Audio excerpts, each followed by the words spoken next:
Welcome to Catholic Answers Live, the program where you participate with your questions about apologetics and evangelization, including the most important theological, spiritual, moral, and social issues facing the world today.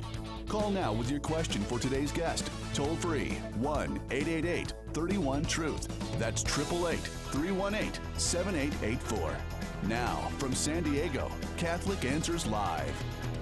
Ever had that problem where you can't remember what day of the week it is? All day I couldn't remember what day of the week it is, but now I know because Jimmy Akin's here and it's open forum. That means it must be either Tuesday or Thursday, and I know we already had a Tuesday this week, so it is Thursday, open forum day here at Catholic Answers Live.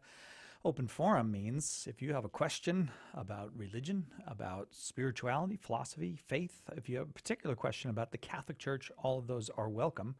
888-31-TRUTH is our number, 888-318-7884. And as I said, joining us this hour is Jimmy Akin, senior apologist here at Catholic Answers, author of A Daily Defense, 365 Days Plus One to Becoming a Better Apologist, and also a man of another accomplishment that we will talk about shortly. Hi, Jimmy. Well, thank you. I don't know that it's so much describable as an accomplishment. That implies something you do. This is more something that's been thrust upon me. I see. So, like, for example, the fact that Teddy Roosevelt is on Mount Rushmore, that's not an accomplishment of Teddy Roosevelt. Right. He didn't carve himself on Mount Rushmore. I see, yeah. So this is not an accomplishment. He was carved. Right, but this is akin to being on Mount Rushmore. On a much smaller scale. But tastier. Hope that's enigmatic enough for folks, but in the fullness of time, all shall be revealed. 888-318-7884 is the number. If you have a question about the Catholic faith, if you are not Catholic and you'd like to know something about Catholics, maybe you don't even know what a Catholic is. If you'd like an explanation, give us a call. 888-318-7884, 888-318-7884. When will the fullness of time come? I think it's after the first break. After the first break comes the fullness of time? You're the host. Okay. All right. No, after the... Okay. I can't say accomplishment, but it is a Mount Rushmore-like honor that has been conferred on Jimmy Akin. So, okay, after the first break, we'll do it. So let's just get to calls then, because let's get some work done before we have Let's do. All right. Michael in Houston, Texas, listening on Guadalupe Radio. Michael, thank you for your call. You are on with Jimmy Akin. Hello. A quick question. I was curious. In Mark 11, verses 12 through 25, Jesus, he curses the fig tree. Right. And I wanted to know, is there an official teaching or interpretation that we think he meant by that, or what does that mean? The church doesn't generally have official interpretations of particular Bible passages. It leaves that up to Bible scholars to discern. But having said that, there is a fairly general consensus, as far as I'm aware, in the biblical scholarly community about what's happening in this passage. One of the devices that is very common in Mark is something known as a Markan sandwich. And a Markan sandwich, and I'm gonna explain it a couple of ways. One way is it's sort of a mini chiasmus. A chiasmus is a kind of structure that you find in writing where it starts with one element, goes to a second element, and possibly third or fourth element, and then reverses itself and heads back through the same elements to the first. It's kind of like going up one side of a pyramid and then down the other. In Mark's case, he uses the very small versions of that, which are known as Markan sandwiches. And basically, he'll have two elements with one thing sandwiched between them. That's why it's called a Markan sandwich, because he's sandwiching something between two related things. And the cursing of the fig tree appears to be one of those. In Mark, what happens is Jesus, on his final visit to Jerusalem, he goes, he sees the fig tree, he curses the fig tree, then they go to the temple, and then they come back and they see the fig tree has withered. And so you have the visit to the temple sandwiched between the two halves of the fig tree story. And this is considered a classic Markan sandwich. And what Mark does with these is he uses the two halves of the story at the front and the back to in some way shed light on or comment on the thing in the middle. And so scholars have looked at the cursing of the fig tree as a kind of enacted parable of what the status of the temple is. Because when Jesus first approaches the fig tree, he sees that even though it is giving forth signs of having fruit, because this kind of fig tree in the Mediterranean world would put out fruit before its leaves. It was famous for fruiting before leaving. And so when Jesus sees that this fig tree is in leaf, even though it's not yet time for the fruit, the tree is signaling, hey, I've got fruit, and he goes and he finds that there's none. And he then curses it and says, well, may no one ever eat fruit from you again. And that seems to reflect the situation with the Jewish temple, where even though it's not the end of the world yet, there's a lot of outward religiosity, a lot of show, like the leaves of the tree, signaling spiritual fruit. But in reality, the leadership of the temple has become corrupt, and it's not at all a place exhibiting the kind of spiritual fruit it's advertising. And so the message is that just as the fig tree has a lot of outward show but no real fruit, and that leads to its being cursed, so the temple has a lot of outward show but hasn't really produced the spiritual fruit that it should, and so it also is cursed. And then Jesus, just a couple of chapters later, prophesies that it in fact is going to be destroyed, which it was in the year 70 A.D. How does that sit with you, Michael? Oh, that's great. I really appreciate it. Thank you, guys. Okay, No problem. Thank you, Michael, very much. Have you ever had a Markin sandwich with cheese, or just no? I generally like cheese on my Markin sandwiches. Yeah. Okay. Well, Jimmy, you are just cooking today. We got time to take another call before the first break. Always tried to leave the listeners satisfied. Sated? Yeah, sated. Ryan in Midland, Texas, also on Guadalupe Radio. You are on with Jimmy Akin. Ryan, your question, please. All right, thanks for taking my call, guys. Now, Jimmy, I need your opinion on a quote that I found in a book written by Pierre Trudeau. Okay. And it says, quote, when the government is illegitimate and tyrannical, each individual may destroy it by violence. The tyrant makes unjust war on each individual. Each one has the right to kill him, unquote. And I'm curious, from a Catholic perspective, would it be justified for civilian clergy, laity, and et cetera, in the church to take this type of action if a situation warrants it? If so, how does this quote relate to or tie into the church's belief in a just war that St. Augustine lined out? So it obviously, if you're conducting a revolution politically, then that would be something that needs to be operated under the conditions of just war theory. You can't just go off and do something. Now, I haven't seen this quote. I haven't had time to study it. My impression, just from listening to you read it, is that the necessary qualifications from a Catholic point of view are not being made in this quote. If you look in the Catechism of the Catholic Church, it not only has a section on just war that discusses the conditions that need to be applied both leading up to a just war and during the prosecution of a just war, it also has a section dealing with the conditions that need to be met for political rebellion. Because obviously this is something that comes up periodically in human history. You get tyrannical governments that don't respond to the will of the people and don't reform themselves, and sometimes serious actions need to be taken in order to remedy that situation. And so this is something Catholic scholars have thought about and moral theologians have discussed, and there's, as I said, a section in the Catechism that deals with it. One of the conditions that is mentioned in that section is that, in fact, I'll mention a few of them, but you need to foresee reasonable chance of success in addressing the situation. And that's something that is a condition that's not mentioned in that quotation that you read. The author of that quotation doesn't mention anything about the people involved in this revolution need to have a reasonable chance of success, because otherwise it's not, if they don't have a reasonable chance of success, they're just going to get themselves killed and other people and make the situation worse for everybody.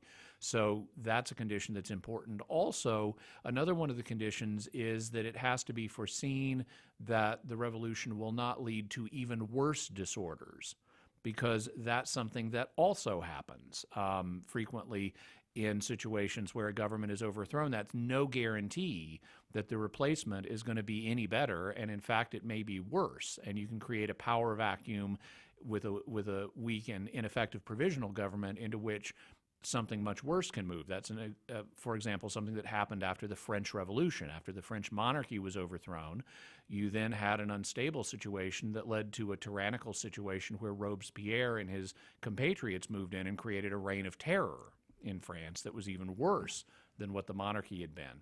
And so that's a known phenomenon, and it's something that is taken into account in the church's teaching in this area, but doesn't seem to be taken into account in the quote you mentioned. So I'd refer you to the Catechism of the Catholic Church for a fuller enumeration and a more balanced enumeration of the conditions that need to be met before revolutionary action can be undertaken morally. Ryan, thank you so much for that call. It's about time for a break, so we will say thank you and move on. And when we come back, we will talk about the Mount Rushmore-like honor being bestowed on Jimmy Akin. Really inflating this. Really, you think so? We'll be right back after this on Catholic Answers Live. Catholic Answers Live with Jimmy Akin is coming right back. This is apologist Tim Staples, and I'm here to tell you about the most exciting and innovative Catholic book in years. In today's world, people from countless perspectives pose challenges to our Catholic faith every day, in conversations, through the mass media, on the internet, and more on the infinite collection of social media platforms. There's no getting away from this daily onslaught. We as Catholics need to stand strong to be prepared to mount a daily defense, to respond to the many challenges that we as believers are presented with every day. To that end, my good friend and apologist extraordinaire Jimmy Akin has come up with what will surely be a go-to resource for years to come, a daily defense. A daily defense takes up a different challenge for every day of the year, 366 in all, teaching you how you can defend the faith and give answers to Catholics and skeptics alike. And it's user-friendly, with challenges and answers indexed alphabetically by scripture verses or by topic, so finding the answers can be quick and easy. Order your copy of A Daily Defense today by calling 1-888-291-8000, visiting Catholic.com, or asking for it at a good Catholic bookstore near you. Pope Francis said, "All of us are called to mature in our work as evangelizers. We want to have better training, a deepening love, and a clearer witness to the gospel. St. Paul Street Evangelization's online school of evangelization will equip you with the tools you need to be an effective evangelist. We'll ask for a pledge of financial support, but if you're unable to give, we'll set you up for free. Find out more and get involved today at streetevangelization.com. That's streetevangelization.com. Call now with your question, 888-318-7884. This is Catholic Answers Live. And welcome back to Catholic Answers Live. I am Cy Kellett, your host. Jimmy Akin is our guest this hour. Next hour, Father John Trigilio will be here. So 2 hours of open forum today. I want to remind you that this September 27th through 30th, we'll be at the Hyatt Regency La Jolla right here in beautiful sunny San Diego. And at that time of the year, it is almost guaranteed to be sunny. Not guaranteed, but almost. For Catholic Answers annual conference. The theme this year is Faith and Science, Friends or Foes. And you'll be speaking, Jimmy. Yes, I will. I'll be speaking about the relationship between science and Scripture. Looking forward to that. Although there's a little bit about that in the Daily Defense. There is, yeah. but there will be more in my talk. Dr. Stacy Trasenkos will join us.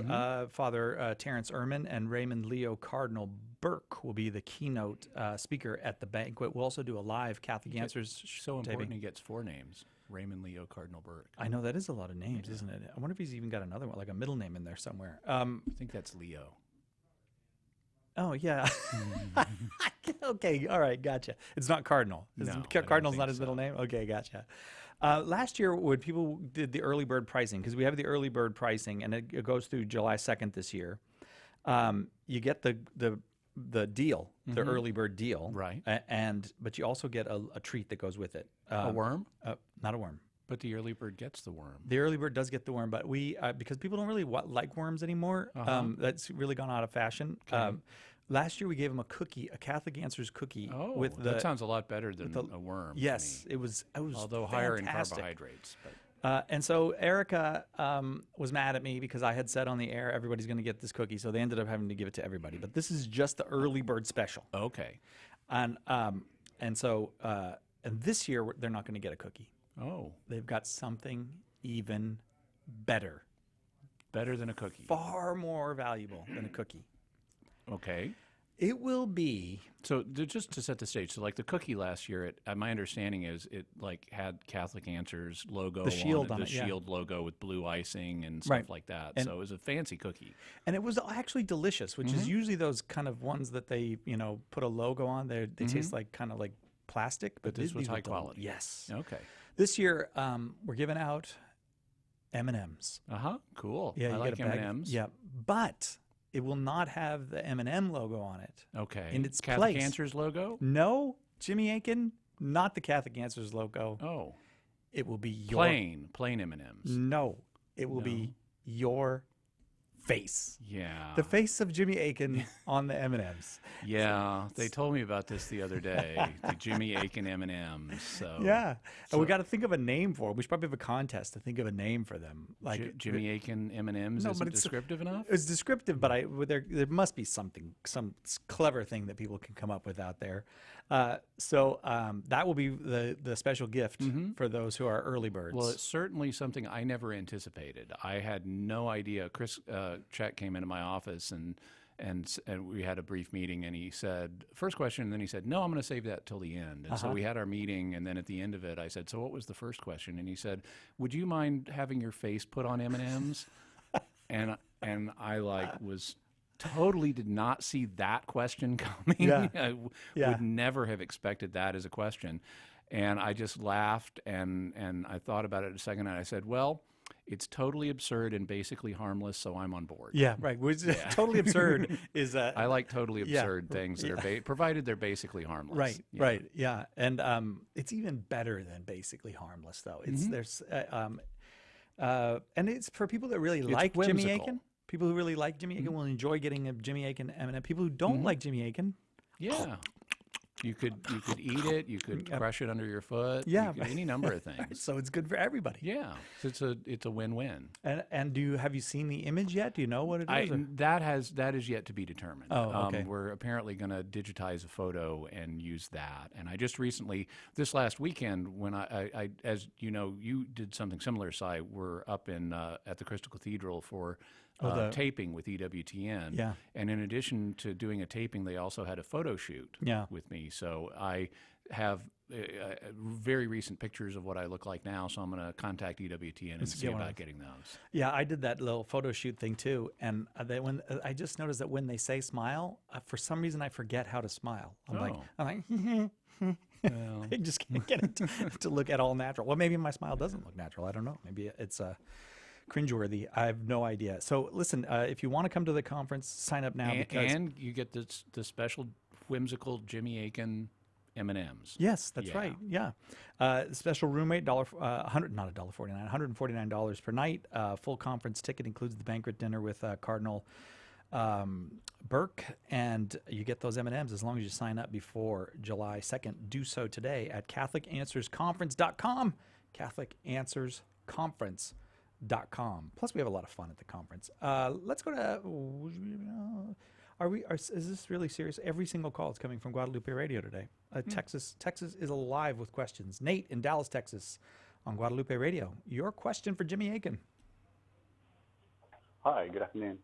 So my question is, does the Immaculate Conception undermine the argument of free will? And first, can you hear me because I'm using a headset?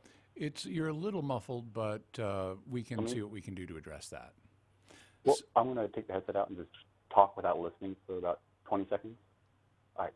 Talk without listening. For So about my 20 question seconds? is, Okay. if God simply watches and knows the answer, then maybe you could argue that free will exists. But if God acts on that foreknowledge, does he lock you in? So in Mary's case, he knew in advance that she would say yes, and so he went ahead and pre-baptized her. And then he also went and conceived John the Baptist because he was going to play an integral role. So could Mary have said no? Was it even possible? Did she really have a choice? And I say no because if she had chosen no, then that would have made God wrong. It would have made the Immaculate Conception null and pointless or worthless, and John would have had an aimless existence. So does that mean that Mary did not actually have free will in that choice? No, it doesn't mean that. In the case of a person you're sort of asking two related questions that have a bearing on free will. The first one, I guess you could construct it based on the concept of the Immaculate Conception itself, because one of the things that the Immaculate Conception does is it renders a person, and its definition, in fact, is that it renders a person free from all stain of original sin. And in essence, in terms of the will, what that seems to do is place the will in a state that's analogous to the state that all of our wills will be in once we're confirmed in grace. Assuming we die in God's friendship and so forth, our wills will be confirmed in goodness, and so we won't end up choosing anything evil.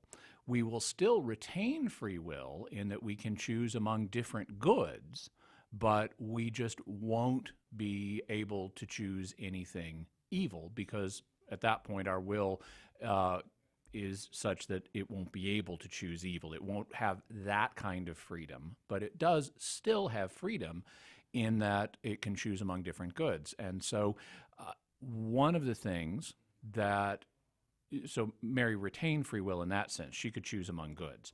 In terms of could she have said no to to becoming the mother of Jesus specifically, well, that's something that traditionally Catholic scholars have said yes, she could have. That's something that Pope Benedict, for example, talked about in some of his writings on the subject, that she could have. And from that, one could infer that becoming the mother of Jesus was a good thing because she, in fact, did choose it.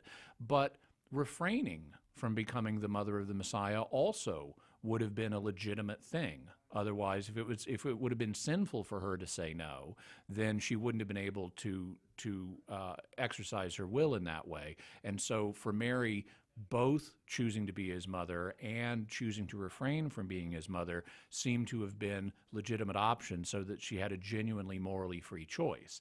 Now, this leads to the second layer of your question, which has to do with God's foreknowledge of the situation. You're absolutely right.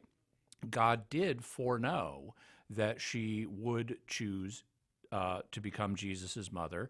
And in anticipation of that, he did a variety of things, including making her immaculately conceived and also having John the Baptist be conceived. Now, what would have happened if she had said no? We don't know exactly, but there were other women God might have turned to. And if he had known that Mary was going to say no, he could have chosen to have one of them be immaculately conceived, gotten the whole plan back on course, and had John the Baptist fulfill his mission and so forth. So all of this pre-planning wouldn't have gone to waste, presumably. At least we can say that it needn't have gone to waste because God had other options for proceeding forward even without Mary. Now, he may not have made any such provisions because he foresaw, in fact, she is going to say yes. But mere foreknowledge, and this is something we've covered more broadly, mere foreknowledge of a situation doesn't deprive that situation of having free will operate in it. I may know, this is a common example I use, if I'm standing, let's say, at the corner of the roof of a building and I can see a street intersection below me, and I see two cars are careening towards each other and they're going to hit each other, the mere fact I have foreknowledge of that collision does not mean that the drivers don't have free will or that I somehow forced them to collide. I just happen to know what's going to happen because I can see it from my vantage point. And God, from his vantage point outside of time, sees all of history all at once, and thus sees every event and can take action from the eternal now to anticipate that event. In the same way, if I'm standing on a building and I can see this crash is about to happen, I can, based on that foreknowledge, take action myself. I might, for example, take out my cell phone and call 911 to let them know that they're going to need to send emergency workers to this address where this crash is about to happen. So if I, without disturbing the free will of the drivers, can take action based on my foreknowledge to help set up the situation that's going to happen once the crash occurs, in the same way, God, based on his foreknowledge of Mary's choice, could take anticipatory action to set up the situation that would occur once she said yes. And that doesn't deprive her of free will any more than my dialing 911 deprives the drivers of free will.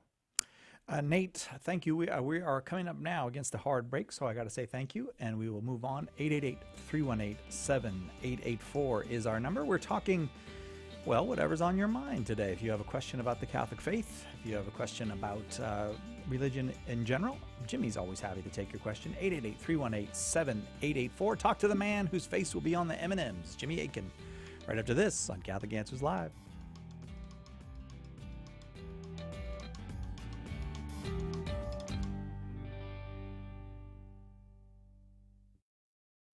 Wouldn't it be great to have a book to give to anyone to explain exactly why Catholics believe what we believe? The good news is that now there is. Why We're Catholic is the groundbreaking resource by apologist Trent Horn. That one book you can hand to anyone as a starting point for helping them find their way into, or back to, the practice of the Catholic faith. This Lent, plant seeds of faith in the hearts and minds of your non-Catholic friends and family. Order your copies of Why We're Catholic today. You can order your copies of Why We're Catholic by calling 1-888-291-8000, visiting the shop at Catholic.com, or asking for it at a good Catholic bookstore near you. Did the Catholic Church add books to the Bible? Or did Protestants remove 7 books from the Old Testament? Why Catholic Bibles Are Bigger takes you on a fact-filled tour through the history of the Bible, revealing the whole story behind the lost books of the Protestant Old Testament. With the latest information and discourse on crucial issues, Why Catholic Bibles Are Bigger is a book that belongs in the library of every serious student of Scripture. And as a special bonus, if you order online, we'll add an ebook copy of 15 Myths, Mistakes, and Misrepresentations about the Deuterocanon to your order absolutely free. Get your free ebook today. Order your copy of Why Catholic Bibles Are Bigger by logging on to our online shop at shop.catholic.com. The EWTN home video highlight for March is Liturgy of the Hours for Lay People with Father Timothy Gallagher. Father Gallagher reveals how the treasure and beauty of this ancient prayer can lead lay people to holiness. Order your DVD at EWTNRC.com, 24 hours a day, 7 days a week, or call 1-800-854-6316.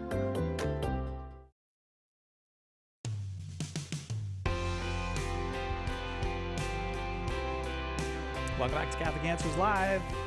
It's Thursday. That means it's open forum, and it means at some point the groovy music will be playing today. I love groovy music Thursdays. I wonder if it's going to come in when Father Trujillo's here. I don't think he appreciates it as much as you do. I love the groovy music. Yeah, it needs to go on. We need a longer version, but we've talked about that. Yeah, I know. We do. We need, but we never talked to you about it, Darren. We're always talking to Nick about it. Longer version of the groovy music. 888-318-7884 is our number, 888-31-TRUTH. And open forum means anybody can call. Whether you are a Catholic or not, you are welcome. And whatever your question is about our life here on earth as humans, our religious quests of various sorts, and particularly about the Catholic Church, all that's welcome. George in Santa Rosa, California, you are our first caller, not from Texas today. You are on with Jimmy Akin. George, your question. Well, Jimmy, hello, side. Hi. Hi, I'm not a Catholic. I'm a Protestant, but we can go into that some other time. Okay. I was wondering, about a year or so ago, you wrote a tome called Daily Defense. Yes, And I've not read it. I've just read excerpts of it. Okay. And one of the things you talked about was one of the topics was there's a canard that religion causes war. Uh-huh. And you said sometimes, well, basically, you said sometimes yes, sometimes no. It depends upon the situation. Now, Generally, no. I'm sorry? Generally, no. The claims to the contrary tend to be exaggerated. Okay, so there's a paraphrase. Mm-hmm. And one of the examples you used was the American Civil War. It has several other names, like the war between the states and so forth. Right. Because in that war, both sides were Christian, so it's not like Christianity caused this war. So it wasn't like unlike, say, the 30 Years' War, which had taken place a couple hundred years before that. That was primarily religious. Mm-hmm. So you had Catholics and Protestants on both sides. Right. And you actually had some Jews as well. Mm-hmm. Well, that actually wasn't really my point. Could you address the whole John Surratt scandal and how that led to the official cessation of diplomatic relations between the United States and Vatican for almost 120 years? Well, I'm not an expert in the history of diplomatic relations between the U.S. and the Vatican, and I would have to do research to check how it's related to the John Surratt situation. I am familiar with the basics of John Surratt's story. For people who may not be aware, there was a conspiracy initially the plot was to kidnap Abraham Lincoln. This was the there were a bunch of conspiracies, but one of them was led by John Wilkes Booth, who ended up shooting and killing Abraham Lincoln. But that wasn't the original plan. The original plan was to kidnap Abraham Lincoln and other government officials and hold them in order to arrange a prisoner exchange, to have a bunch of Confederate prisoners of wars released in exchange for releasing the president and the other government officials. And obviously this was much more than one man, John Wilkes Booth, the actor, could do. So he had a number of Confederates. Yeah, I get it. Yeah, who included a man named John Surratt, and they met at a boarding house in Maryland that was owned by Surratt's mother, Mary Surratt, and there were various other people who were involved as well. Well, Booth ended up changing the plan, and so the anticipated plan didn't end up materializing. Most of the conspirators were caught, including Mary Surratt, who was, I believe, she ended up being the first woman executed in U.S. history. At the time, that was something very shocking to have a woman who was executed. The one conspirator who got away, although there are rumors that Booth did, but that's not the view of most historians. The one who is known for a fact to have gotten away was John Surratt, and he escaped to Europe and spent a number of years in Europe in hiding. He obviously needed to make a living while he was over there, and actually one of the things he did was join basically a militia that was in the Papal States known as the Papal Zouaves. And the Zouaves were basically volunteers. They tended to be young Catholic men who were single, and they volunteered to help protect the Papal States from, for example, Italian revolutionaries. And so after the war, John Surratt went over to Europe and became a member of the Papal Zouaves. He volunteered for service there. And there is even a photo of him in his Zouave uniform. They have kind of a distinctive uniform with like a fez and kind of baggy trousers and stuff. It's rather picturesque. And then he got recognized. And an American recognized him and reported him to the chief U.S. official in Rome. And he fled again and traveled under various guises and was on his way to Egypt when he was arrested by U.S. agents and taken back to the United States. He ended up being released because by this point the statute of limitations had expired. And so he ended up living out the rest of his life as a civilian in the United States. He gave lecture tours talking about the conspiracy and things like that. And so I'm familiar with his story. I'm not particularly familiar with the impact that it may have had on U.S.-Vatican relations.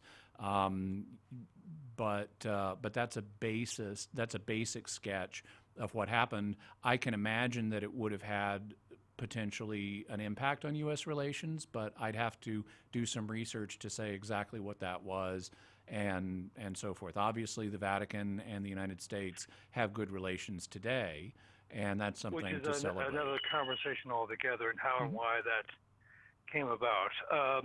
But you see, the Vatican harbored a fugitive. That was what millions of Americans were angry about. Okay, so it's understandable that that Americans might perceive it that way, as harboring a fugitive. I don't know that that's actually the case, though.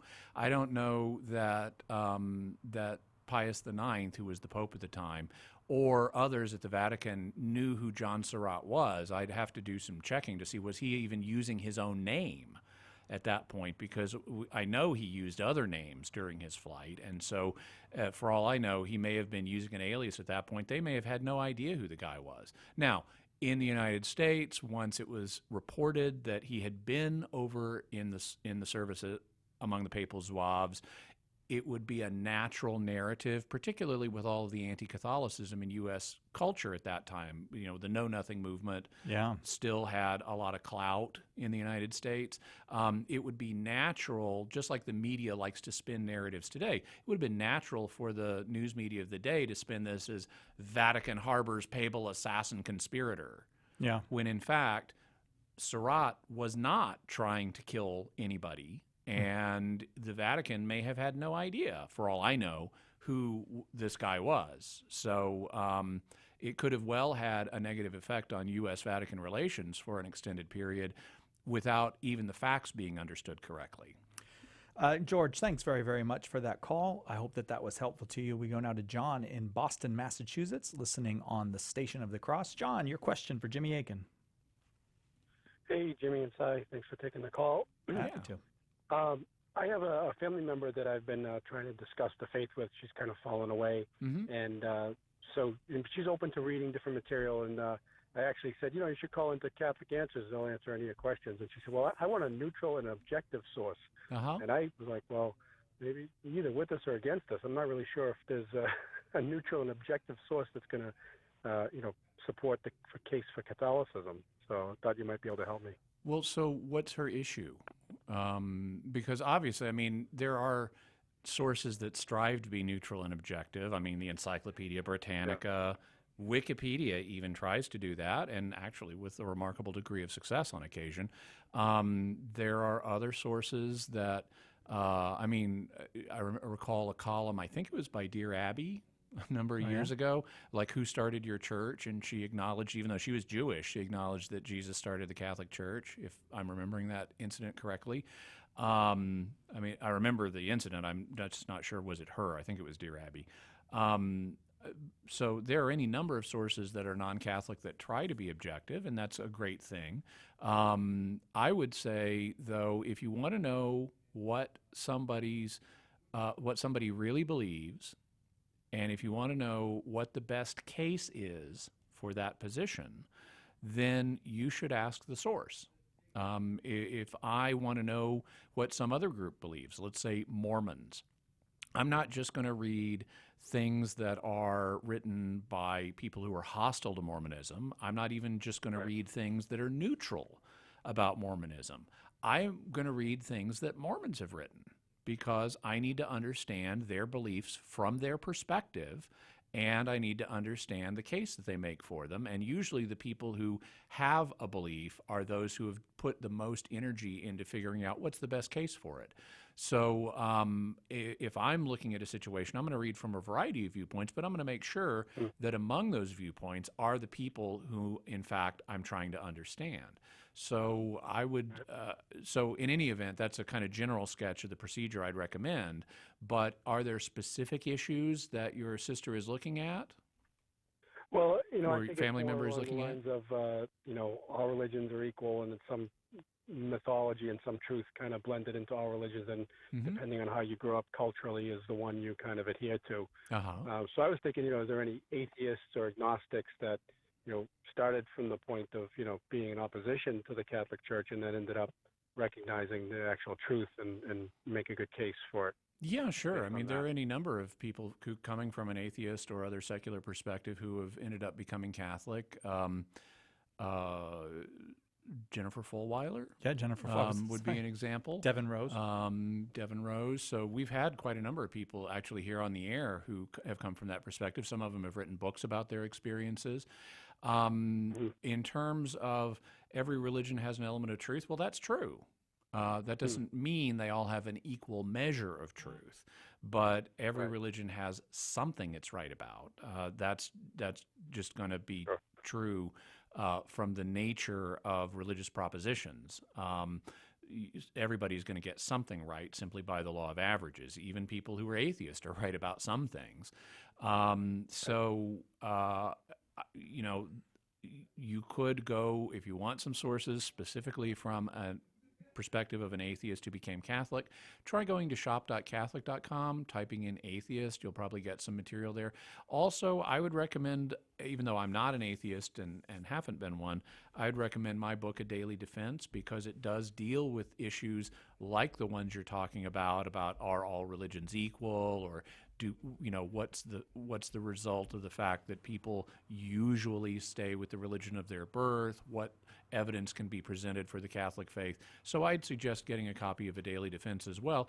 In it, I'm obviously arguing for a Catholic position and for a Christian position more broadly, but I try to be very objective and very factual and very accurate in all of the claims I make. So I try to be very, even though I'm coming from a particular perspective, I try to be very objective about the facts. John, do you have a copy of A Daily Defense? I do not. All right, well, hang on. We'll get your address. We'll send you a copy of A Daily Defense. Another guy who strikes me as an atheist, he was actually a fascist neo-Nazi who became a Catholic, is Joseph Pierce. Right. And he has some wonderful writings on that too. So you might want to look at Joseph Pierce. But hang on, give us your address when we.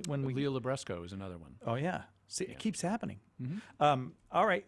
Thanks, John. Thanks very much for the question. We'll send you the book. Let's take a break. We got to go to a break for a quick second. We'll be right back with more Open Forum with Jimmy Akin on Catholic Answers Live right after this. Hello, everyone. This is country music artist Colin Ray. Do what I do and keep it right here on Catholic Answers Live. God helps those who help themselves. Preach the gospel always. When necessary, use words. Sayings like these are such a part of tradition that we assume they come from the Bible, the saints, or famous Christian writers. Even though nobody can seem to place their origin, by sheer repetition, they have acquired a halo of truth. In What the Saints Never Said, Trent Horn takes over 40 of these well-known but actual dubious sayings and attempts to track them to their true source. The result? He finds some that are close to what was really said, many that were misattributed or twisted beyond their original meaning, and more than a few that were just plain made up. By setting the record straight, Trent roots out theological errors that can lead us away from Christian truth and offers authentic quotes from Scripture, saints, and scholars that will draw you closer to that truth. Get your copy of What the Saints Never Said today by calling 1-888-291-8000, visiting the shop at Catholic.com, or asking for it at a good Catholic bookstore near you. Are you a coffee drinker? If so, you can now enjoy a coffee roasted to perfection by the Carmelite monks of Wyoming. Delicious Mystic Monk coffee is roasted and prepared by monks in a hidden cloistered monastery and is available in over 25 varieties. All Mystic Monk coffees are works of perfection and labors of love. For more information on how to purchase Mystic Monk coffee, visit mysticmonkcoffee.com. That's mysticmonkcoffee.com. Homeschool Connections, an online provider of courses for your Catholic homeschool, is a sponsor of Catholic Answers Live. Homeschool Connections website is homeschoolconnections.com. Call now with your question, 888-318-7884. This is Catholic Answers Live. Welcome back to Open Forum on Catholic Answers Live. Jimmy Akin, our guest this hour. Jimmy is senior apologist here at Catholic Answers, the author of A Daily Defense, 365 Days Plus One to becoming a better apologist, and also now a man on the M&Ms. 888-318-7884 is, well, you're not now. Not yet.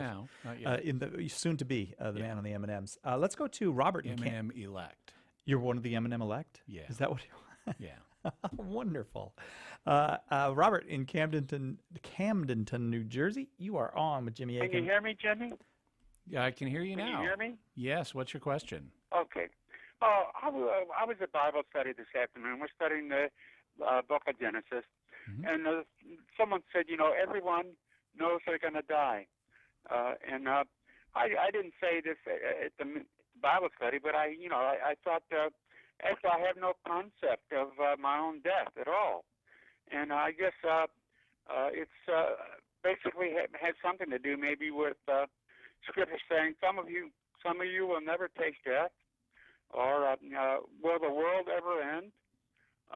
But God's been very providential to me, seeing me through near death, seeing me through extreme pain, and but it's just I have no ideation about that, and I guess probably one of the things is I don't want to be cut off in life.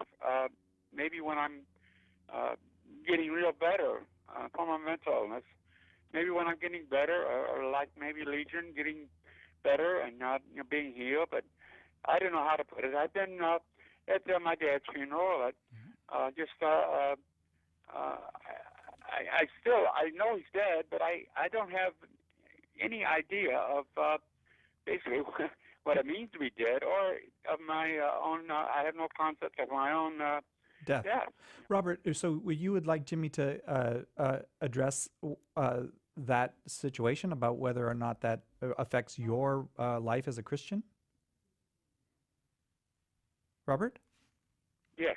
Is that what you would like Jimmy to address? Before that, would I like to be a Christian? Yes. Well, let's establish first, are you a Christian? Oh, I'm Catholic, yes, sir. Okay, so you're a Christian. That's great. What's the question you'd like me to address? Well, I don't have any concept of death. What does it mean? Okay.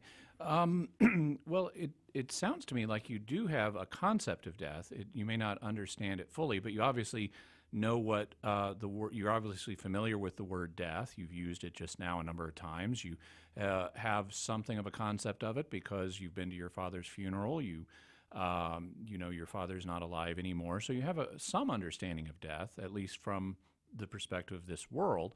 In terms of building a fuller conception of what death is, well, death is a process that occurs under the ordinary operation of the laws of nature as we age.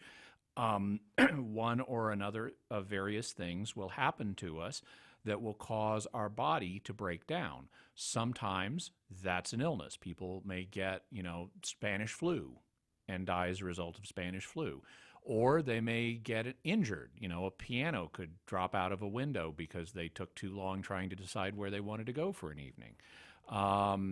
There are any number of things. An injury could do it, or just ordinary aging can do it. As we age, like our bodies are physical systems, and any physical system that's not miraculously protected from the ravages of time will wear down and break down because of the fact that our universe has entropy in it. And humans in particular are organisms that seem to be programmed biologically to die after a certain period, unless they're miraculously supported. So at some point, through one or another of these factors, a breakdown will occur with our body that causes our body to stop functioning. And at that moment, the spirit, which is the human spirit, which is the animating principle of the body, departs, and so goes to be with God for a time. And during that period, which is known as the intermediate state, a number of things can happen to the spirit while the body is here on earth. The spirit may go to hell. If the person died outside of God's friendship, the spirit may be purified of remaining attachment to sin and go to heaven. It might even go directly to heaven in some cases. Then at a point further down the line, at the second coming of Christ, the situation will be reversed, and the spirit and the body will be reunited together, and the person will return to physical life. So death is a temporary state of affairs caused by a separation of body and spirit brought on typically by a breakdown of the body, either due to illness, injury, or aging. Okay. Thank you very much, Mr. Jimmy. No problem. Thank you for that call, Robert. Please call anytime. It's a pleasure talking with you. 888-318-7884 is our number, 888-318-7884.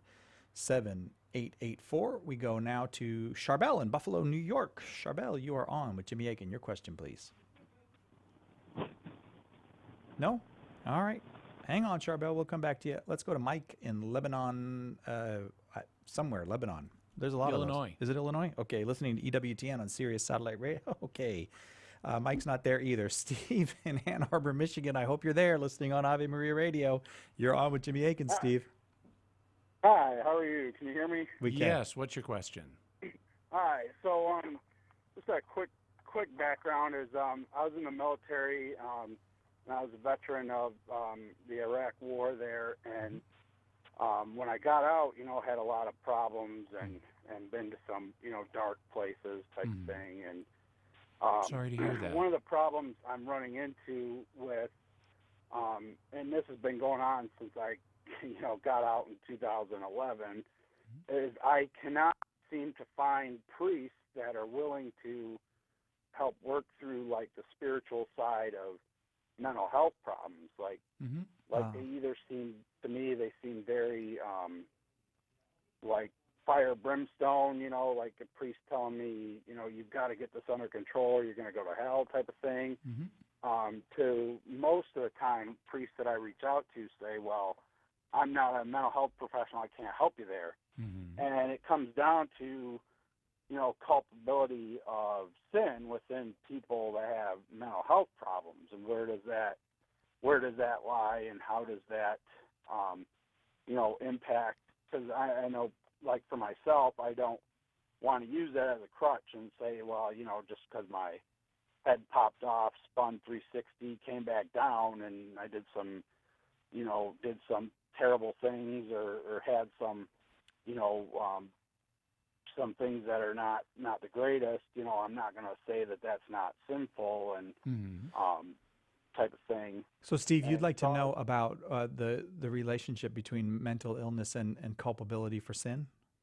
Yeah, Okay. pretty much. And I'm not trying to rush you, Steve. We're just right up against the end, so we got to get Jimmy to give you an answer here. So, first of all, I want to say that I'm very sorry to hear about the difficulties you've encountered. A lot of people have encountered similar things as a result of wartime service, and I want to ask our listeners to pray for you and for everybody who's affected by situations like that. In terms of mental health issues' impact on culpability, it's quite true that various factors pertaining to mental health can diminish our culpability for behavior that's objectively sinful. There can be strong psychological compulsions towards certain behaviors that are affected by various conditions, including, for example, post-traumatic stress disorder, which is a common one that affects people who've had traumatic experiences in the military. Now, the degree to which one's culpability for a sinful action is mitigated will depend on the degree to which one's will is affected by the psychological impulse. If there's minimal interference from the psychological factor, then one's culpability will only be minimally affected. If there is extreme disruption of the ordinary functioning of the will by the psychological factor, then one's culpability or responsibility for the sinful action can be totally removed. And then it's possible for it also to be somewhere in the middle. It's very hard in these circumstances to assess exactly what level of responsibility one has. So I would say what I'd recommend, and I can hear the music, so I'll have to be very brief, I would say get the mental help that you can, perhaps based on your military from the Veterans Administration. Go to confession and trust God for whatever level of culpability you have. Thanks very, very much for that question, Steve. Thanks to everybody who joined us this hour. Next hour, more open forum. So if you're on the line, stay on the line. If you haven't called yet, the number 888-318-7884, 888-318-7884. Jimmy, thank you for a very fine hour. Thank you very much, Si. And I think Father John Trujillo is going to join us next hour, but I don't have a confirmation on that. So we may come back to you, Jimmy Akin. We'll see. I guess we'll see. And hang on. We'll be right back with more Open Forum on Catholic Answers Live right after this.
Welcome to Catholic Answers Live, the program where you participate with your questions about apologetics and evangelization, including the most important theological, spiritual, moral, and social issues facing the world today.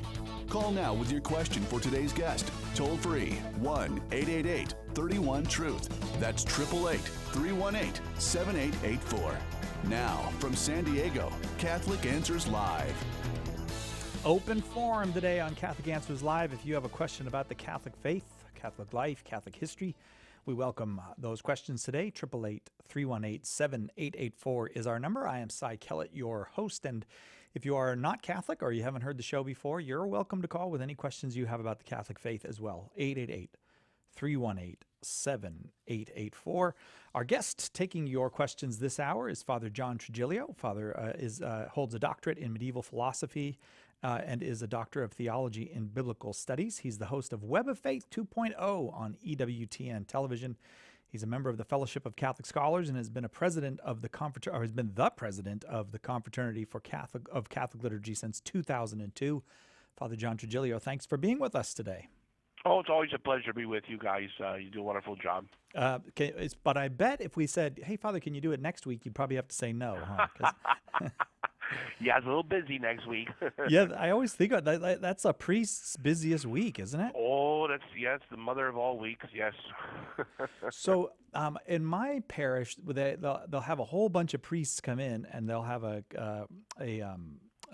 confession service, and that'll be tonight, actually. No, tomorrow night. And so is that something that you do as a priest? Like, do you end up like going like as a group? We all go to this parish one night and that parish another night? Yeah, in my diocese of Harrisburg, Pennsylvania, we go by deanery, so that the priests of that deanery, that local region, we schedule penance services in each other's parishes. So we rotate, and you might have anywhere from 5 to 10 or maybe even 15 priests available for an hour and a half, 2 hours, sometimes even more. Yeah. And each deanery kind of, schedule that on their own. Sometimes the diocese might schedule something special, but we want to make it available to our people, because sometimes, for some crazy reason, your parishioners don't want to go to you, the parish priest, even though we're not allowed to say anything, do anything with the information we know. So we say, look, if you're more comfortable going to someone else, we're bringing in 10 priests. Now, my parish is so small, it's not really worth me bringing in priests, because, if I bring even one priest in, there's enough work just for one of us. I only have 150 families. So I encourage my people to go to the neighboring parishes for penance services, but I do make confessions available like this coming Sunday, and then Tuesday night. Monday night is going to be the Chrism Mass, when all the priests and deacons get together with the bishop at the cathedral. Oh, you know something? I think most Catholics, or I don't know if most is the right word, but there are lots and lots of Catholics who have never heard of the Chrism Mass. They don't know what that is. Could you just give us a little... Yeah, and you know what? And every diocese invites the people to come, but unfortunately, they usually schedule it conveniently for the priest, but not for the lay people. So like my diocese, we have it at 5:30 in the afternoon, which works for us. We have like an afternoon of reflection and prayer with the bishop, and have an opportunity to go to confession ourselves. And then there's a Mass at the cathedral. Most dioceses do it Monday or Tuesday of Holy Week. Some go back to the ancient tradition of doing it actually on Holy Thursday. But it's a Mass in which the bishop blesses the 3 oils that are used for sacraments in the church. And they have these huge containers of olive oil. One's the oil of catechumens that's used at baptism. And then there's the oil of the sick, which is used for anointing. And then there's the chrism oil, which is olive oil with a special mixture of balsam, and it has a very sweet aroma to it. That's what's used at baptism, after the baptism of water takes place, and they anoint the head. But also at confirmation, the bishop puts that on the forehead of the person being confirmed, and is what the bishop uses to anoint the hands of a priest, or when a priest is ordained and consecrated a bishop, that same chrism oil is put on his head. And finally, it's the oil that a bishop will use to consecrate a church or a basilica. And then do you priests renew your commitments at the Chrism Mass as well? Do our promises of obedience and celibacy, and it's a very moving moment. And what's nice, again, all the oils of the diocese are from one source. Yeah. So it's our unity of all the priests, all the parishes with the local diocesan bishop. It is beautiful, and maybe that's Father. In many dioceses, maybe it's especially big archdioceses and whatnot. It's hard. It would be hard for the people to get to it, and so I don't think people know that that's an important part of this time of year. Some dioceses, like I said, have it a little bit later in the day because, like, if it's not far for the priest to travel, they might even have it not only in the evening, but some places have it during the early in the morning. Because the priests don't live that far away. Now, my diocese, we have 8,000 square miles of territory, so it's not easy for the priest to, if we had Mass on Holy Thursday morning, to get back in time for Mass on the Lord's Supper. So most of them move it to Monday or Tuesday of Holy Week. Yeah. 888-318-7884 is our number. It is open forum. We welcome your questions, whether you are Catholic or not. Anyone's welcome to call with any question you've got about the Catholic faith, about Catholic life. 888-318-7884. Father John Trigilio is our guest this hour, and our first caller is Bruce in Los Angeles, California, listening on Real Presence Radio. You must be listening on the Real Presence Radio app. Bruce, your question for Father Trigilio. Yes, am I clear? You are. Can you hear me? Yes. Okay, number one, abortion should be banned. I've told people, since I'm into history, that if they look at the history of abortion, it goes back to Margaret Sanger, who was in the eugenics movement, and that was under investigation by the OSS before the outbreak of the Second World War. Also, abortion has Marxist-Leninist roots. So it goes back to Stalin and to Karl Marx. What I am concerned about, I don't hear the church dealing enough with dealing with the elderly. I'm 66. I'm starting a new job teaching mentally challenged people computers. Wow. In fact, it was the computer that brought me back into the Catholic Church. So I think when I go to heaven, the Lord's going to have a nice computer up there. He and I will have coffee, study his universe. But so, Bruce, is your question about the church's position on how we treat the elderly? Yeah, because there was one state, I believe it's Oregon, that wouldn't pay for this guy to have surgery. He was in his 70s, but they paid for his euthanasia bill. That scares my wife and I. Yeah. Fair enough. Granted, okay, Bruce. I'm sorry, we were talking over each other for a little bit. Yes, that scares a lot of people. Father, let's get your response to that. Yes, that's it's sort of like a sad irony that the state will use taxpayer dollars to help someone commit suicide. We call it assisted suicide. And yet they will not. They're going to try to withhold money to preserve life, whether it's the life of the unborn in the womb, or if someone has, a terminal illness, or if they have a serious illness. They figure once you have become, quote unquote, unproductive to society, then they want to practice euthanasia and get rid of you. So they'll starve you to death, or they'll do other means. And that's a sad thing of our society, that all life is sacred, whether it's in the womb, or if it's a person of higher age, or someone who's sick or disabled. I know recently they've been trying to impose abortion on mothers who have a child that may have a birth defect, or they have Down syndrome.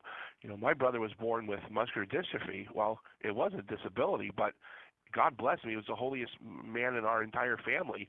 And even though he only lived to be 26, thank God, nobody would have even suggested terminating his life. But today, that's what they're doing is, so get rid of the baby, get rid of grandpa, get rid of grandma. So I agree with the caller. I would be nervous too, because the state wants to control, and you see in other countries, they're not just making it available. They're actually going to impose a form of euthanasia, just like the Chinese government imposes abortion on. And he's right. This, all this goes back to, not just Margaret Sanger, but the Marx and Lenin and the Soviet and the communist philosophies, because the state becomes the most important. The individual person, you don't have a soul, you don't have worth. It's the political party that runs the country or the state is the most important. Yeah, you're probably familiar, Father, with Bishop von Galen, the Bishop of Munster in Germany, who wrote those wonderful sermons. I think one of them might even have been an Easter sermon about euthanasia because of course, the Nazi Party started with the disabled and children who had mental illness and that kind of thing. And they're wonderful reading, but man, it just seems like we're back there again. We're in the same spot where the bishop had to stand up and speak in the 1930s. So Bruce, thank you very, very much for that call. It's got something we have to continue to keep talking about, because people present this as if it is an enlightened position that we should be killing the elderly and the disabled, and they do so unabashedly, and we have to say no. Bruce, thanks for the call. We'll be right back with more with Father John Trigilio on Open Forum on Catholic Answers Live right after this. Your number one source for Catholic apologetics and evangelization, Catholic Answers Live. Wouldn't it be great to have a book to give to anyone to explain exactly why Catholics believe what we believe? The good news is that now there is. Why We're Catholic is the groundbreaking resource by apologist Trent Horn. That one book you can hand to anyone as a starting point for helping them find their way into, or back to, the practice of the Catholic faith. This Lent, plant seeds of faith in the hearts and minds of your non-Catholic friends and family. Order your copies of Why We're Catholic today. You can order your copies of Why We're Catholic by calling 1-888-291-8000, visiting the shop at Catholic.com, or asking for it at a good Catholic bookstore near you. Whatever I have learned, writes Catholic Answers founder Carl Keating, I have learned from the masters of the craft. In his new book, Booked for Life, a bibliographic memoir of an accidental apologist, Carl gives future generations a roadmap of what it takes and what it means to become a Catholic apologist. In the way only Carl can, he recounts numerous real-life situations he has encountered in his long career that illustrate the apologetic lessons he's learned. Then, drawing on a lifetime of experience, Carl reveals the books that helped him learn to defend the Catholic faith. Order your copy of Booked for Life today by calling 1-888-291-8000, logging on to the shop at Catholic.com, or asking for it at a good Catholic bookstore near you. Catholic Answers Live is brought to you in part by CatholicSingles.com, the website for Catholics who want to meet others who share their faith and values for faith, fellowship, and love. You can learn more at CatholicSingles.com. Catholic Answers Live thanks CatholicSingles.com for their generous support. Call now with your question, 888-318-7884. This is Catholic Answers Live. That is not the groovy music. We haven't heard the groovy music yet, but it is Thursday, so even though Darren is running the board and not Nick's home not feeling well, and but I know we're gonna we are right at some point we're gonna get. Oh, I don't know. All right, I count on it every week, Darren. Come on. Father John Trigilio is our guest. I am Cy Kellett, your host, and this hour we take any question you've got on the life, the faith, the history of the Catholic Church. The number, if you haven't called yet, 888-318-7884. We go now to Kenny in Oklahoma City, Oklahoma, listening on EWTN. Kenny, you are on with Father John Trigilio. I appreciate you guys taking my question. I know you said anybody can call, so I'm calling. My question is, I was listening the other morning, and they were talking about when Jesus was 12 years old, and he got separated from his parents. And when they went back to find him or look for him, they found him in the temple. And he said, "Did you not know I would be in my Father's house?" And it said that they did not understand what he meant. What is it that they didn't understand about that? I'm just kind of a little bit of background. I'm not a Christian, Catholic. I'm pretty much agnostic. Oh, well, we're looking for more, Kenny. If you ever want, we're definitely looking for more. So, they put EWTN radio, I think it's on KKNG here in Oklahoma City. Yeah. A couple years ago, and I've kind of been listening to it ever since. Oh, Kenny. And I've been listening to Catholic Answers Live for a while now. So. All right. Well, let's. That's good. That is good, and you're just the kind of guy we need. So, Father, you want to address that though? What happened with Mary and Joseph? Sure. there? That's a good question, and it's always good to keep an open mind on all these things. And I'm glad he asked the question because it's very logical to wonder why would Mary and Joseph be confused or not expect. Well, Catholic teaching and Christianity in general believes that Jesus is both God and man, human and divine. And although Mary, gave birth to Jesus in his human nature, he's also simultaneously the second person of the Trinity, the Son of God. And so when Jesus is missing for 3 days, and they find him and they say, don't you know we were worried about you? He says, don't you know I have to be in my Father's house? He always reflects this idea that he has a special relationship with God the Father, which ultimately results in him being crucified because, they accuse him of blasphemy because in the Hebrew religion, there's only one God, and to dare to claim that you are the Son of God is almost claimed to be equal to God, and yet this is what Jesus is actually revealing to us, that God is one, but he's three persons in one, and as the Son and the Father are intimately united. And so as he even says to Philip, if you see the Son, you've seen the Father. So he always reflects this idea that he and the Father have a special relationship.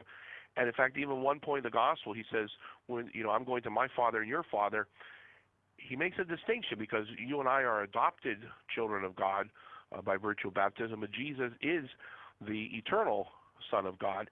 Now, Mary and Joseph, okay, they realize he's a special child. They realize that, particularly Mary, because the angel Gabriel said, you'll conceive by the power of the Holy Spirit. She had no human relations with anyone, even St. Joseph. So she gives birth miraculously. But she doesn't, what was her conceptualization of Jesus' divinity, we don't know, okay?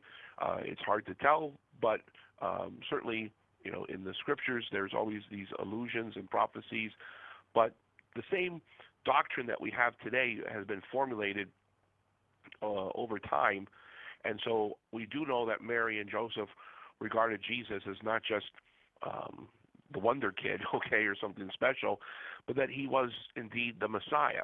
Now, the very technical theological aspect of the incarnation and hypostatic union, that's something that Mary and Joseph would not have known. They would not have talked about unless God, directly revealed that to them.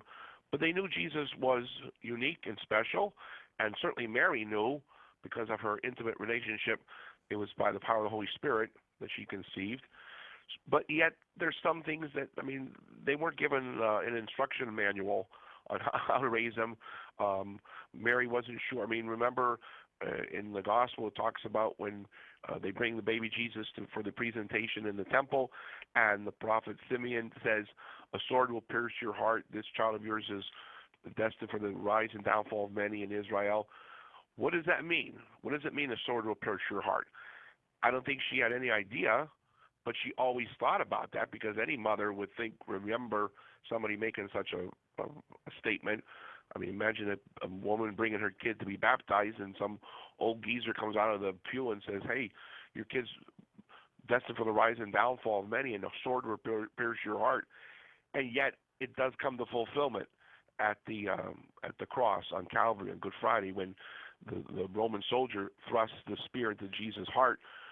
You can imagine that at that very moment, Mary, seeing that, feels in her heart not a physical pain, but the emotional pain that any mother would feel watching their own child, brutally murdered before their eye.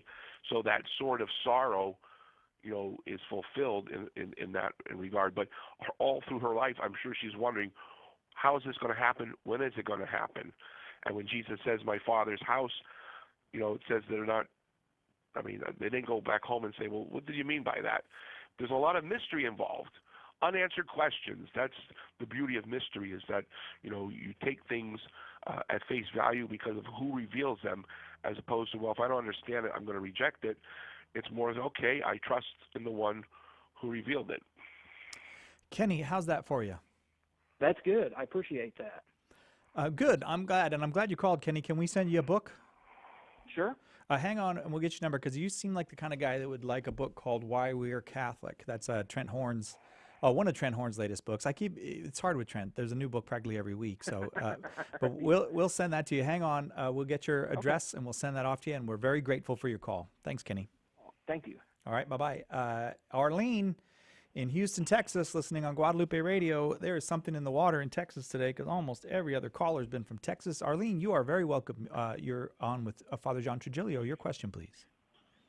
Okay, my question is, when I read the Bible, because I have this daily reading kind of Bible, and so I go through the Old Testament and then the New Testament, but a lot of the Old Testament, they're kind of upsetting.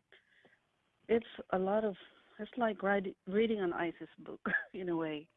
And these are not works of bad people. These are works of like Moses.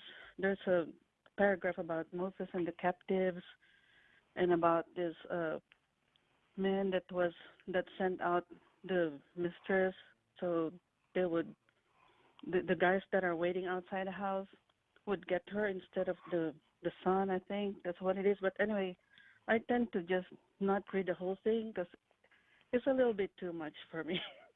It stirs up a lot of negative emotions, and especially with what's going on now with the ISIS and everything. Yeah. I feel like I'm reading about ISIS. And I know it's not supposed to be that way. I'm supposed to pick up a lesson from it, but I just can't seem to find that lesson in them. Okay, Arlene, So anyway. let's let Father respond. Father Trigilio. Okay, I know at first glance it may appear that the God of the Old Testament is, over strict, at times maybe unmerciful, can be perceived as mean, but that's a misinterpretation, because when you look at what it also says in the Old Testament, it's mercy I desire, not sacrifice. And although there are occasions when God, imposes a very strict punishment, it's because He's a loving Father. And even when we look at the fact that He is the author of life, He decides when people live or die.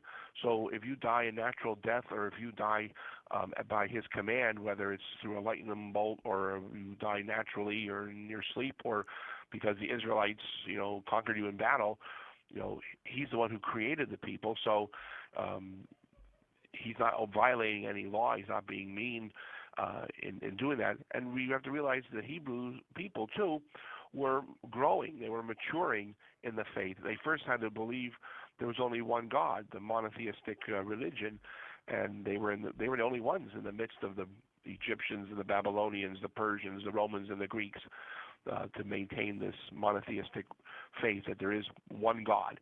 And yet that one God, I mean, when you read some of the other books of the Old Testament, it talks about you should be fair to each other. You should treat each other with kindness. So it's not the pure lex talionis, the law of retribution, eye for an eye, tooth for a tooth. That's in there, but so is this. When you read some of the prophets, particularly Amos, God chastises His people verbally because they're being unfair and unkind to each other. I think it's a book of Ezekiel where it's got that famous saying, you say the Lord's not fair, but is it my ways that are unfair, or is it your ways that are unfair? God's willing to forgive the sinner for being repentant, and yet He says you allow someone who's been good, who then turns bad at the last minute, you act as if that didn't count. So God's much more fair and just than we are, yet He's also much more merciful. So I think we always have to read the Old Testament, in light of the New Testament. It's in its fulfillment, but also in its entirety. Not just pick out some very strict, examples, say from Deuteronomy or Exodus, but you have to read the whole Old Testament in context of all the other books and in context with the New Testament. You cannot read it in isolation. And then when you do that, because if the Old Testament was wrong, Jesus would have said so. but he said, I've come not to abolish the law and the prophets, but to fulfill them. Arlene? Yeah, that helps. And one more question. If we get blessed by priests, like the priests that are advertising their parish, and I still make the sign of the cross when I hear that, is that considered a blessing because it's pre-recorded? Yeah, you still make the sign of the cross because, ever since the invention of the radio by Marconi, popes have been giving blessings by radio, by TV, and if you hear one that's recorded, God's grace is not going to be held back because it's recorded. I think there's still going to be possible for you to receive it, so go ahead and make the sign of the cross. Arlene, thank you very much. You can probably hear that music, so we have to take a quick break. We'll be right back with more with Father John Trigilio, the host of Web of Faith 2.0 on EWTN, an open forum. Any question you've got about the Catholic faith, whether you're Catholic or not, is welcome. 888-31-TRUTH is the number. We'll be right back.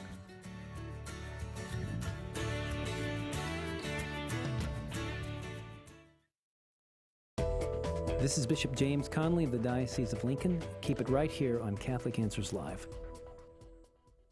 As the legend goes, the Protestant Reformation began when Martin Luther nailed a list of his grievances with the Catholic Church to the door of All Saints Church in Wittenberg, Germany. But do you know the whole story? In Catholic Answers' brand new documentary, The Protestant Revolution, you will hear from top apologists Tim Staples, Jimmy Akin, Carla Broussard, Trent Horn, and Steve Weidenkopf as they expose the errors of Martin Luther and of the other so-called reformers. This DVD will give you a clearer understanding of our Protestant brothers and sisters, and you will be better equipped to engage them about what separates us and about what unites us. Order your copy of The Protestant Revolution today by calling 1-888-291-8000, visiting shop.catholic.com, or by asking for it at a good Catholic bookstore near you. It might be said that anti-Catholic notions of the Church's history are the original fake news. With all the misinformation being spread, where does one look for the truth? In The Real Story of Catholic History, Professor Steve Weidenkopf gives you the facts on over 50 of the most common misconceptions about Catholic history and shows how to answer them simply and powerfully. Whether it's to answer claims about Catholicism's supposedly pagan origins, old myths about the Inquisition that never seem to go away, or more modern errors that anti-Catholics put forth, The Real Story of Catholic History is an essential resource for every Catholic's bookshelf. Order your copy of The Real Story of Catholic History today by calling 1-888-291-8000, visiting the shop at Catholic.com, or asking for it at a good Catholic bookstore near you. EWTN is now on Twitter. Get short, timely messages from EWTN on your computer or cell phone. It's easy to stay up to date on a wide variety of topics. Pro-life news, Vatican announcements, catechesis, apologetics, the latest EWTN programming, and more. You can link to EWTN on Twitter from our homepage or go to twitter.com/EWTN. At work, at home, at school, and on the road. Stay connected to your world with EWTN's Twitter page.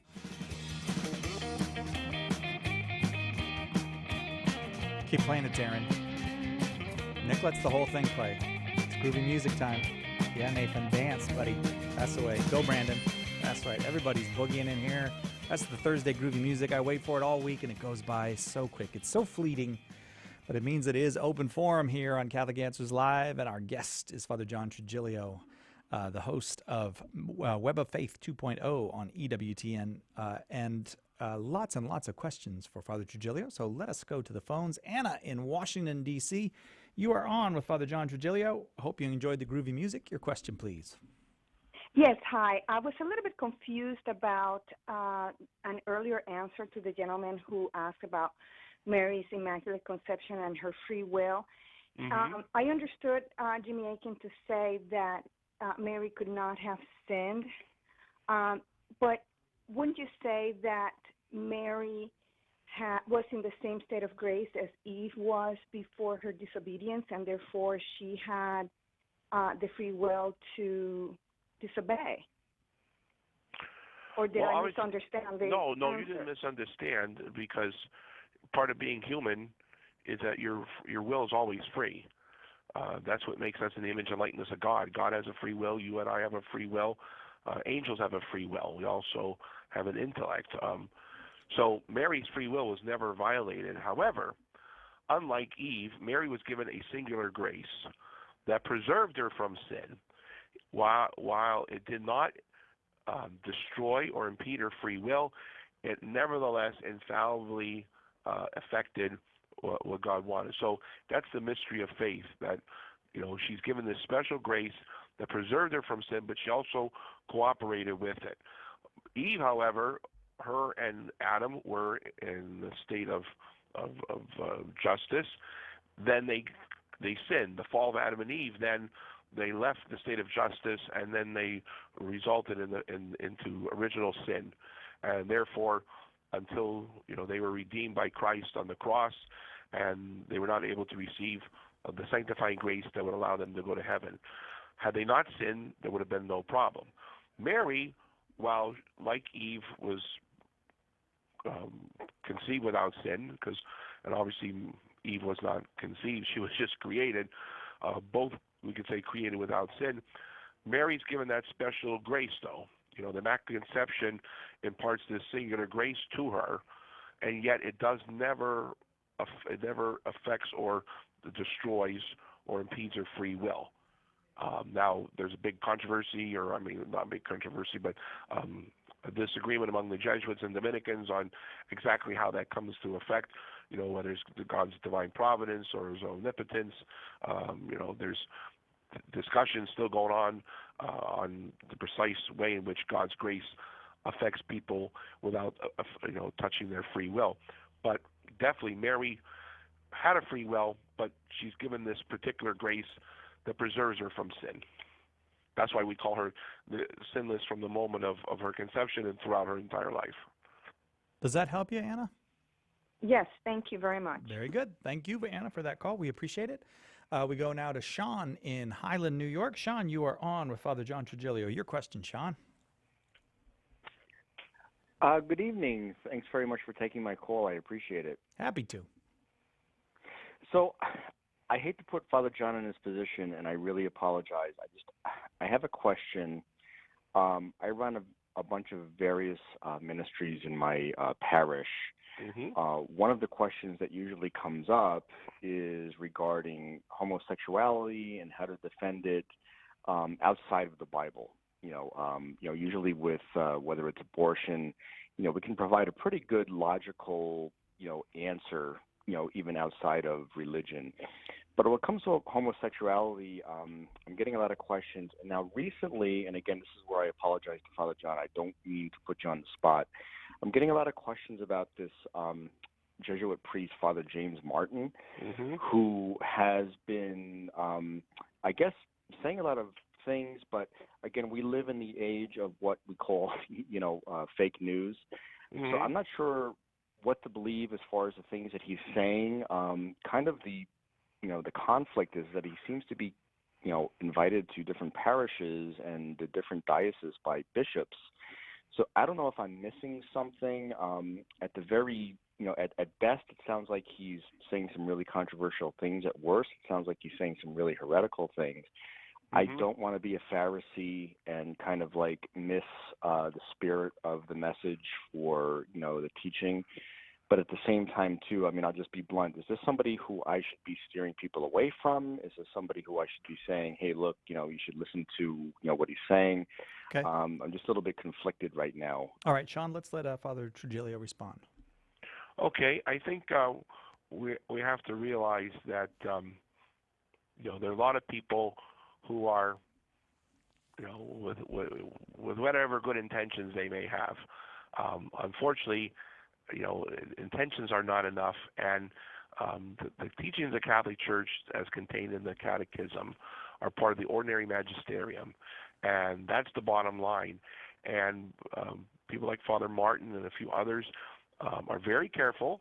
From what I've read, do not explicitly come out with saying something that would be, that could be defined as quote-unquote heretical. However, they give you premise A and B so that when you construct that syllogism, the conclusion that you must come to, C, that's the heretical conclusion, which is not said by Father Martin or others, but they're the ones who propose A and B in such a way that you have to conclude C if you're going to follow that line of reasoning. And that's the way they stay out of trouble, so to speak, by not saying, I didn't say that. Well, no, but you said A and B, and C is the one that is the troublemaker. And it's because you put A and B in that particular sequence, that's what happens. So, for instance, with homosexuality, the church has always said that you must treat homosexuals with dignity and respect as human beings, because you and I are not homosexual or heterosexual. We're human beings, and our sexual orientation, is but one component of us. Yet we're a child of God. We're all bound to the same 10 Commandments, regardless of your orientation. And sometimes there's this, what Mother Angelica used to call false or misguided compassion, to say, okay, well, if you love your neighbor and your neighbor happens to be homosexual, then that means you have to allow them to follow their particular way in life. Well, we've never said that just because we love someone that we allow them to do something that's wrong or hurtful or harmful to themselves, even if they don't realize that. And just like the church and the Bible are very adamant about certain kinds of relationships, we don't approve of brother and sister getting married. We don't approve of men marrying men or women marrying women. Is that unfair because we say we don't want incestuous relationships? No, it's nothing to do with being fair. It's that this is against God's divine law and it's against the natural law. And you're not being mean when you say that that's not possible, or to say you can't have a polygamous marriage where you can have one husband and many wives, or one wife and many husbands. Is that unfair? It's not unfair. It's not unfair that men can't have babies, that we don't give birth. That's something that only women can do. It's not unfair that women can't be ordained priests. So when you look at things more objectively, you can see that, there's this false compassion. Well, we want to balance everything out in such a way that it's a matter of civil rights. Well, no, we're talking about natural law, and that, yes, everyone's equal in the eyes of God in terms of your dignity as a human being, but it doesn't give you carte blanche to do whatever you want when you want. We have to always conform to the same 10 Commandments, which are applicable to every single human being, regardless of your orientation. And I think part of the problem that Father Martin and others cause is that they sow the seeds of confusion, and they know that people are going to tend to go to another, conclusion other than what the church would like.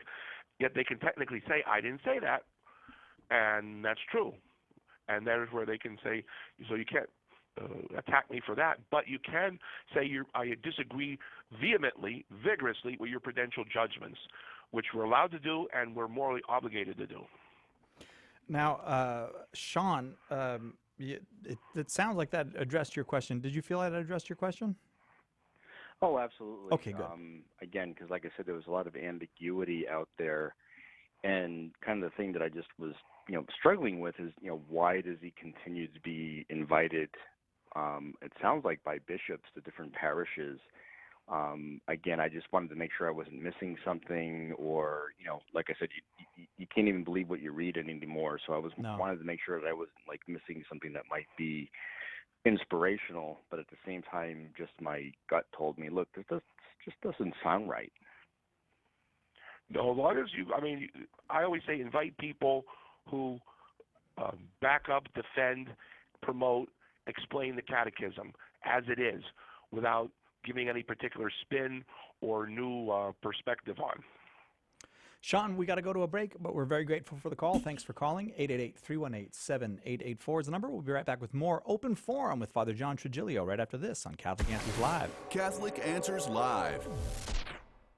God helps those who help themselves. Preach the gospel always. When necessary, use words. Sayings like these are such a part of tradition that we assume they come from the Bible, the saints, or famous Christian writers. Even though nobody can seem to place their origin, by sheer repetition, they have acquired a halo of truth. In What the Saints Never Said, Trent Horn takes over 40 of these well-known but actual dubious sayings and attempts to track them to their true source. The result? He finds some that are close to what was really said, many that were misattributed or twisted beyond their original meaning, and more than a few that were just plain made up. By setting the record straight, Trent roots out theological errors that can lead us away from Christian truth and offers authentic quotes from Scripture, saints, and scholars that will draw you closer to that truth. Get your copy of What the Saints Never Said today by calling 1-888-291-8000,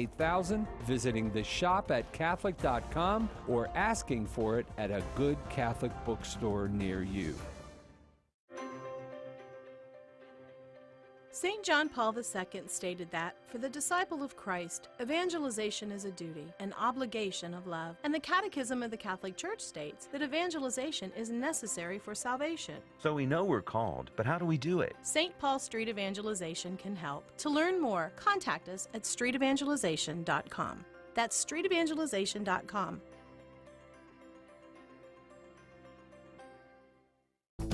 Call now with your question. 888-318-7884. This is Catholic Answers Live. Having more fun than we should be allowed to have with Father John Trigilio, our guest. Open Forum is our topic, and we go now to Tom in Cleveland, Ohio, listening on The Rock. Tom, you are on with Father John Trigilio. Thank you very much for taking my call. My question is I have Catholic coworkers in the workplace, and when certain topics come up, I find out that they're very permissive and even supportive of contraception. And when the idea of abortion comes up, it's the woman's right to choose, which both of these, the second one screams of relativism to me, and I find it very frustrating, and I really don't know how to respond. And when I try to say, you can't be Catholic and support these things, you get laughed off because of it. Oh, this is today's world. And I don't know how to respond to that. Well, remember what Jesus said, a prophet is not without honor except in his own hometown, his own family, and I would say even his own workplace. Now, when people are genuine and they ask you, what's your opinion, or they say, what's the church teaching, then yes, you must tell what the church says and explain it, defend it. But when they've already made up their mind to accept a heterodox teaching, a heretical teaching, when they say, no, I believe abortion is okay, that contraception is okay, that gay marriage is okay, well, they've already shut the door. So, I only argue with people who are, I would say, debate people who are genuinely interested in discussing so they can find out what the truth is, as opposed to beating me up with their already hardline positions. And so if your coworkers are just there to, proselytize their erroneous Catholicism, you got to treat them the same way as if Jehovah's Witnesses were at work. Okay, you just say, let's just not talk religion because you're at a stalemate. It's different if they say, oh, could you explain your, what you understand, or can you explain to me what the church is teaching? Yeah, then they're open to a discussion. They're open to the truth. But if they've already made up their minds, then all they're doing is just spouting off. They're not going to listen. If they're just going to throw quotes at you, or if they're just going to say, well, I believe that the church doesn't have the right to say that, well, then you're not really a member of the church.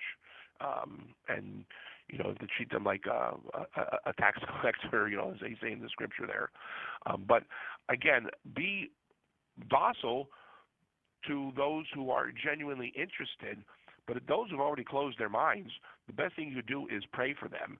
And then when they're in the proper disposition and they genuinely want to know an answer, or they want to have a real discussion, as opposed to shouting out quotes or just throwing propositions at you, don't knock yourself out. Tom? Thank you, Father. That's very helpful. I appreciate that. Thanks for the call, Tom. Let's go to Garen in Anchorage, Alaska. Garen, you are on with Father John Trigilio. Yes.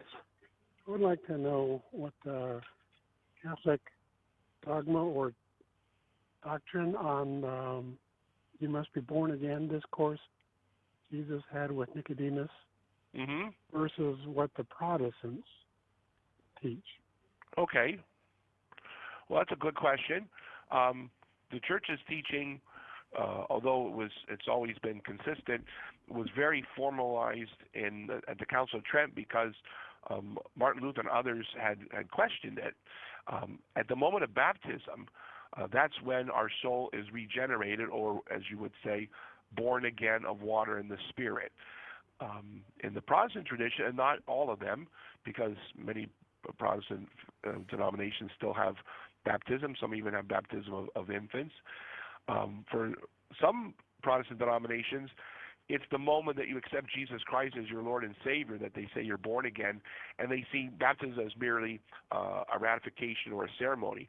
But in the Catholic, the Lutheran, definitely in the Eastern Orthodox tradition too, as in the Catholic Church, we see the moment of baptism as the moment of regeneration, of being born again. Now, it's true that the baby, if it's a baby that's baptized, they don't realize what's happening. But guess what? When a baby's born, the baby doesn't realize that he or she is a citizen of whatever country they're born in. They don't realize what gender they are. They don't realize what their name is until someone tells them, you belong to this family, you live in this town. But the fact is, they are born, they're part of the family. Mom and dad give them a name. They have an ethnic background. They have a citizenship. All that comes with birth. And then later on, when they become an adult, 18, they can renounce all that. They can change their name. They can denounce or repudiate their citizenship. They can, denounce their religion. But the fact that people are born again of water and the Spirit at baptism it's not contingent on the fact they have to know what's going on any more than a baby has to know when you give the baby the shot against these childhood diseases. They don't know what's in that hypo. They don't know what's going on, yet it still takes effect because the sacraments operate ex opere operato. They operate regardless if the person is cognizant of what's happening. Garen, thank you for that call. I hope that was helpful. I'm going to keep moving because we try to get as many as we can here as we approach the top of the hour. Dan in Fontana, California, watching on YouTube. Thanks for watching on YouTube, Dan. Your question for Father John Trigilio. Yes, Father. Thank you. I'm speaking on behalf of somebody who's too shy, so I'm going to try to put it as best I can. Yeah. Hey, okay. We understand that temptation is with everyone, and part of the problem of this understanding is how much of it is devil oriented. The question has to do with our own mind. I'm gathering that he can't read your mind. If he can't read your mind, how does he get into your mind? I know there's other ways to tempt people, but more specifically, if you have bad thoughts that you maybe don't think come from you, or maybe or they do come from you, and you wonder how on earth did I ever think of something like that? Am I really that bad? How does that come to you if it either doesn't come from the devil, or how does it come to you when you don't think you're that bad, and maybe now you do think you're that bad? There you go. Well, the only area that the devil has no jurisdiction or power is over your free will. That is sacrosanct. He cannot go against your will. Okay, so he cannot make you sin. However, he does have full range in your imagination. So he does have a way of infecting your mind, your intellect, because that's where the imagination resides. So a lot of times the impure thoughts, the ideas of getting revenge and being angry, doing something violent to somebody, all the deadly sins, the possibility of doing them can come from the devil, but they're not exclusively from the devil, because as we traditionally say in the Catechism, temptation comes from the world, the flesh, and the devil. And so because of concupiscence within our own flesh, even your brain biologically, through using chemical reactions going on, ideas can pop into your head that are not necessarily of the devil. It's just a biological, hormonal thing. It becomes a sin when you realize it and then cooperate with it. But the fact that you get these thoughts, the fact that you get a thought of being mean or nasty or being impure, having these thoughts is not sinful. It's only when you accept them or entertain them or make them more possible by putting yourself in the occasion of sin. As Father Levis used to always say, the fact that some of these sins are entertaining, that's what makes them alluring. But it's when we entertain them, not that they entertain us. That's something we have no control over. But when we entertain them, when I willingly, deliberately watch something impure or watch something that's very violent and say, I choose to do this anyway. So, yeah, the devil has some leeway, but very restricted. He cannot touch your will. Even when someone's diabolically possessed, he cannot affect their will, but he can, have other areas of influence. Dan? Okay. That works? Hello? Is that okay, Dan? Yeah, I just got the thumbs up. I think that was good enough. Okay. Not too shy for the thumbs up, I see. Okay, thanks, Dan. Thanks very much. Let's, real quick, we'll go to Shane in Salt Lake City, Utah, watching on YouTube. Shane, we are pressed for time, so could you ask your question succinctly, please? Yeah, so I actually wrote it down a little bit. So hopefully it works.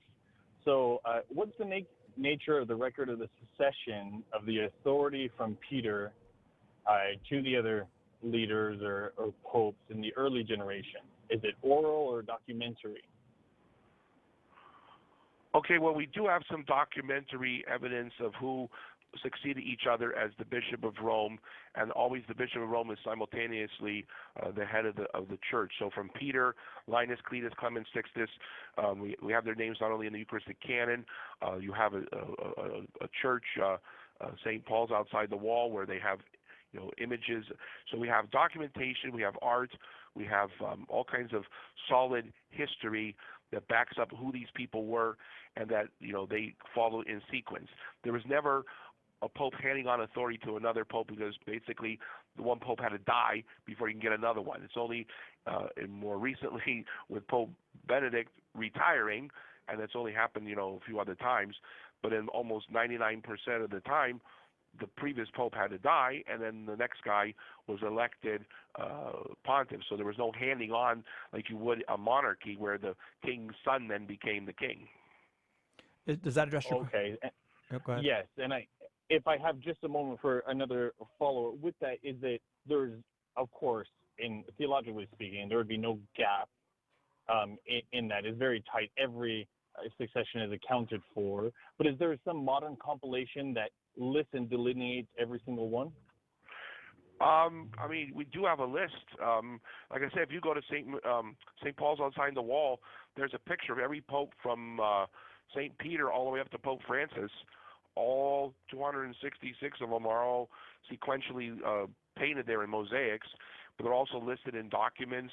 You can certainly see them online and that, but there's no, say, pedigree of any particular, like you would have a peerage that establishes that Queen Elizabeth is the legitimate heir to the throne in England.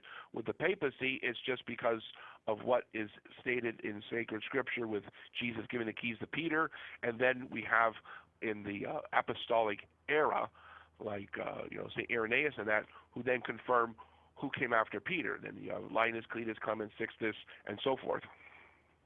Okay, Shane? Okay, that answers my question. Thank you. Thank you very, very much, Shane. Appreciate it. Father, so, and then we do have a recognition very early in the life of the church, like from the first letter of Clement, for example, that other churches were listening to Rome, that Rome had its authority. Oh, yeah. There was. I mean, even if they didn't use the word pope initially, they still recognized the authority of the Bishop of Rome, of being not just the first among equals, but that he had supreme authority. And to what extent they envisioned that may have been different, but yeah, we don't. Right. He was never just one among many equals. Father, may we have your blessing before we go? Absolutely. Benedicat vos omnipotens Deus, Pater et Filius et Spiritus Sanctus. Amen. Amen. Thank you very much, Father John Trigilio, for another fine hour. Happy Holy Week. Oh, you too, Father. I know you'll be busy, but yes, and my birthday falls on Holy Saturday this year, so I'll be busy. Wow, you will. Well, maybe celebrate the birthday later. I don't know. Give yourself a little break. I'm gonna. All right, thanks for everybody who has joined us today here on Catholic Answers Live. Thanks for all those calls. And Darren, thanks for the groovy music. Brandon, thanks for the fine video work. And Nathan, thanks for handling those phones in the absence of Nick. Everything seemed to run well. We'll see you tomorrow on Catholic Answers Live. God willing. See you then.